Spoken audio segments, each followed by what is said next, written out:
FIFA President Gianni Infantino has just landed here in Lagos as he prepares to join other dignitaries to witness the kickoff of the Aisha Buhari Cup, an invitational tournament for selected female national football teams.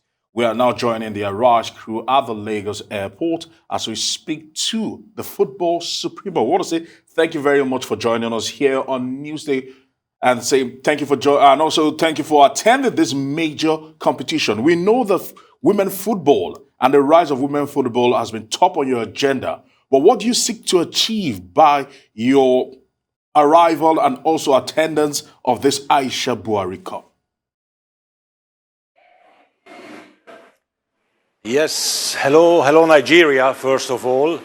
Hi everybody, it's a great pleasure for me to be back here in Nigeria, back in Lagos, back home, because I feel home in this beautiful country, in this football crazy country. It's great to be here. It's great to be here today at the opening of this Aisha Buhari Cup. Women's football, you mentioned it, women's football is is growing. We had incredible figures at the last Women's World Cup, which was played in France in 2019, where 1.2 billion people around the world were following this. And what is happening in Africa, what is happening in Nigeria with events like this will help us boost women's football. And, I'm looking at the skills of some of the teams. Surprised if an African team would make it to a final of the World Cup, the Women's World Cup, very, very soon. Out of all the women's teams that you know of here on the continent, which ones are you more excited to see? Without being too biased, by the way. Well, as FIFA referees, Dirao, I have to be, of course, cheering for the referees team, obviously. Okay. So I hope that the referees are doing a good job. But jokes aside, I'm looking forward to see some great spectacle on the pitch today. The opening games, the other games of this great competition. Those who are coming close to women's football these days or in recent times, they realize that actually these girls and women, they play really good football. They are top athletes. They are skillful athletes. We see great games. We see incredible skills on the pitch. So we'll have fun. And I'm looking forward to see enjoyment, to see fun. I'm sure Nigeria will perform, as always, very good. But the other teams are getting better and better as well. Great answer. All right, talk to us about the growth of African female football.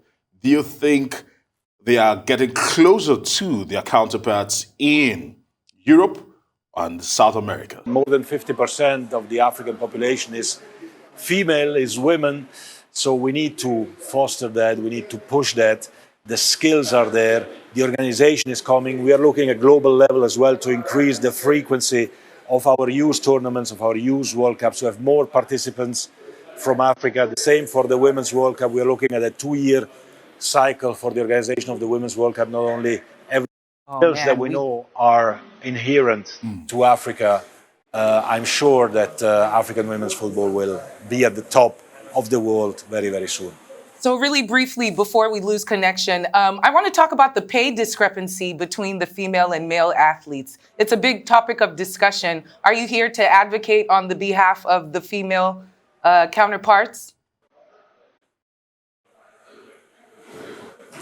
I'm here, of course, to advocate on behalf of all the women's football movement around the world to do more, to invest more, to develop more, to boost more. The next Women's World Cup will take place in 2023 in Australia and New Zealand. And this will mark really a new chapter of women's football. But by then, and looking forward, we need to invest. We need to form. We need to train.